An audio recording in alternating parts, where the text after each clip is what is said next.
On June 20th, 2001, in a Houston apartment, a woman drowned her 5 children in a bathtub, one by one. When police arrived, they found her waiting, almost in a trance. Her name was Andrea Yates. She had just committed one of the most horrifying crimes in modern American history. And her defense, not guilty by reason of insanity. The question that electrified the nation was simple, but devastating. Was she truly insane? Or was she just a killer? Today on The Verdict Room, we're examining the insanity defense, the legal concept that Hollywood glamorizes, the public fears, and courts almost never accept. By the time this video ends, you'll understand why this defense succeeds in less than 1% of cases, and you'll meet the people whose lives hung in the balance.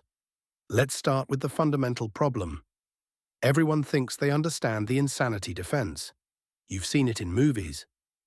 A defendant stands up in court, makes wild accusations, acts erratically, and suddenly they're declared not guilty and sent to a psychiatric hospital instead of prison. It looks simple. It's not. In reality, the insanity defense is one of the most technically complex, scientifically rigorous, and emotionally charged legal battles a courtroom can witness. And most of the time, it fails spectacularly. Here's what the average person gets wrong. The insanity defense is not about being mentally ill.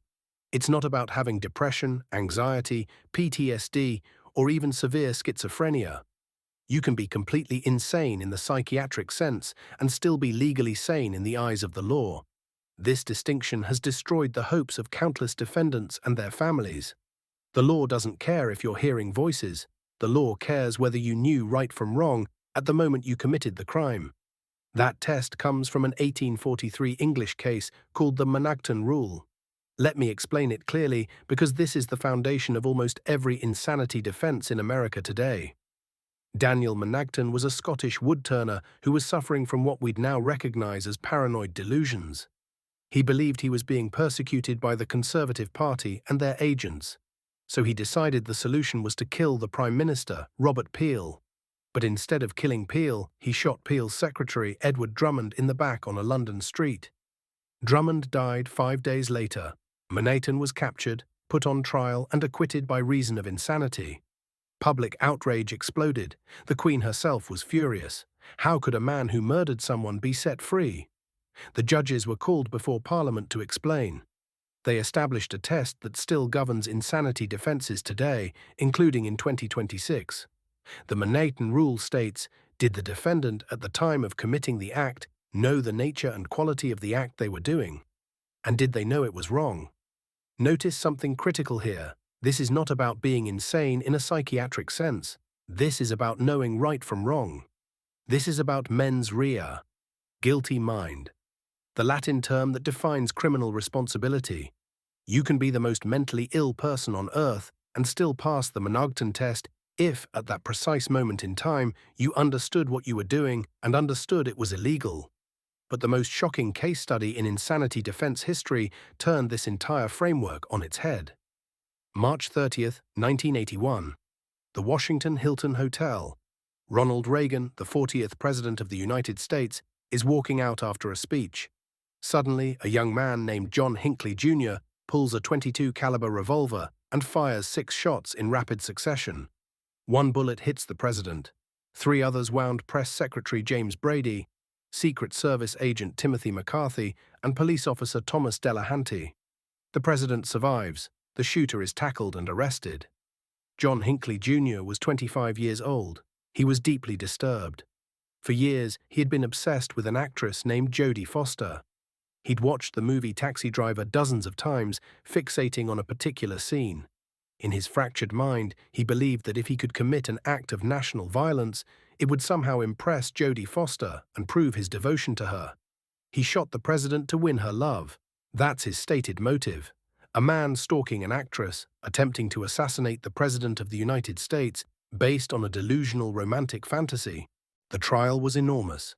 The prosecution presented evidence of Hinckley's psychiatric history, his obsession with Foster, his previous suicide attempts, his writings about violence. The defense brought in psychiatrists who testified that Hinckley was suffering from severe mental illness at the time of the shooting. They presented the Monaghan test. Did Hinckley know it was wrong to shoot the president? Yes, he did. He knew it was illegal. He just didn't care. He believed his act would ultimately lead to good, the admiration of Jodie Foster. In his delusional thinking, the moral calculus made sense. On June 21, 1982, the jury returned a verdict: not guilty by reason of insanity. John Hinckley Jr. was acquitted. He did not go to prison. He was committed to a psychiatric hospital. The nation erupted in rage. How could a man who shot the president get off? The verdict was so controversial that it changed the law of the land. Within years, states across America reformed their insanity statutes. The Hinckley verdict became a turning point in legal history. It was the high-water mark for the insanity defense in America. Now fast forward to 2001, and the case that many legal experts argue should have succeeded more clearly than Hinckley's. Andrea Yates was a woman drowning in the depths of postpartum psychosis. She had given birth to 5 children in 6 years. She was suffering from severe depression and delusions. She had attempted suicide. She was on medications. She was under psychiatric care. And she was spiraling. On that June morning in 2001, she made the decision to drown each of her children in the bathtub. She called 911 after it was over and confessed. She told police she had killed her children. She told them she did it because the children were not righteous. She believed Satan was inside them. She believed she needed to drown them to save their souls from damnation. She was psychotic. She was hearing voices. She was experiencing delusions. By any psychiatric standard, she was insane. But the Houston prosecutors charged her with capital murder. Andrea Yates' trial began in 2002, and her defense team mounted an insanity defense based on the Manhattan Rule. Did Andrea Yates know the nature and quality of her act? Yes, she knew she was drowning her children in water. She knew she was causing their deaths. Did she know it was wrong? Here's where the case became philosophically complex. Yates believed she was saving her children's souls. In her delusional state, she believed she was doing something morally right, even though she knew it was illegal. The jury did not accept the insanity defense. They convicted Andrea Yates of capital murder. She received a life sentence. However, the conviction was overturned in 2005 on appeal due to prosecutorial misconduct. A key prosecution witness gave false testimony, and she was retried. In the second trial, the jury found her not guilty by reason of insanity. She was committed to a psychiatric facility. Years later, she was gradually reintegrated into society and now lives in a group home under supervision. What's remarkable is that between these 2 trials, nothing about the legal standard changed. Nothing about the facts changed. The only thing that changed was the jury's interpretation of the Manhattan Rule. Did Andrea Yates know right from wrong? The first jury said yes, the second jury said no. This is the fragility of the insanity defense. It depends on 12 people in a room, their understanding of mental illness, and whether they believe the defendant's psychological state rose to the legal threshold of insanity. Here's the statistical reality that might shock you.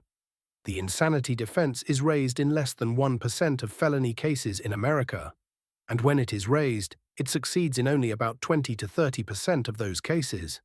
That means in less than 1 in 3,000 criminal cases does someone beat the rap based on insanity. It's vanishingly rare. Why? Because the burden of proof is extraordinarily high.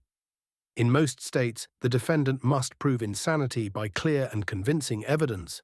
That's a higher standard than preponderance of the evidence. The more likely than not standard used in civil cases. The prosecution doesn't have to prove sanity. The defense has to prove insanity, and that's where the real battle happens in every insanity case. Expert witnesses, psychiatrists and psychologists on both sides, testifying about the defendant's mental state at the time of the crime. These experts often contradict each other. One psychiatrist says the defendant was psychotic and couldn't appreciate the illegality of their conduct. Another psychiatrist says the defendant was suffering from mental illness but clearly understood right from wrong. Juries are left to pass competing expert testimony, often from equally credentialed professionals who reach opposite conclusions. The burden of proof problem is even more severe in states that have adopted the Durham Rule or the irresistible impulse test. Some states ask a different question. Could the defendant, due to mental illness, have controlled their conduct? If not, they might be found not guilty by reason of insanity. But even that test is extraordinarily difficult to prove. Prosecutors will argue that the defendant could have controlled themselves. They chose not to. And juries often accept that argument. Since 2020, we've seen an evolution in how courts handle insanity defenses and mental illness evidence. The rise of AI-generated psychiatric assessments, the increasing acceptance of neuroscientific evidence showing brain abnormalities, and the growing sophistication of forensic psychology have all changed the landscape. In 2026, some defense teams are using advanced brain imaging to show structural or functional abnormalities in a defendant's brain. They're arguing that neuroscience proves their client couldn't conform their conduct to the law. But prosecutors counter that brain abnormalities don't equal legal insanity. Many states have rejected the insanity defense entirely. Kansas abolished it in 1995. Utah, Montana, and Idaho followed. These states allow a defendant to raise guilty but mentally ill as an alternative verdict, but not pure insanity. The controversy surrounding the insanity defense boils down to a fundamental question about criminal justice. Is the purpose of the law to punish, or is it to hold people accountable based on their moral responsibility? If you believe the law exists to punish, then the insanity defense is an abomination. It lets dangerous people escape punishment. If you believe the law exists to hold people morally accountable for choices they made, then the insanity defense makes sense. A person in psychosis didn't really choose their actions in any meaningful way. Consider this. In June 2026, we're seeing renewed conversation about insanity defenses in the context of mass shooters and domestic violence offenders claiming mental illness. Courts are increasingly skeptical of the defense. Juries are increasingly likely to convict. And public opinion runs strongly against it. The Hinckley verdict changed everything, and we're still living in that world nearly 45 years later. The insanity defense does work, technically. It exists in the law books. It's applied in the courtrooms.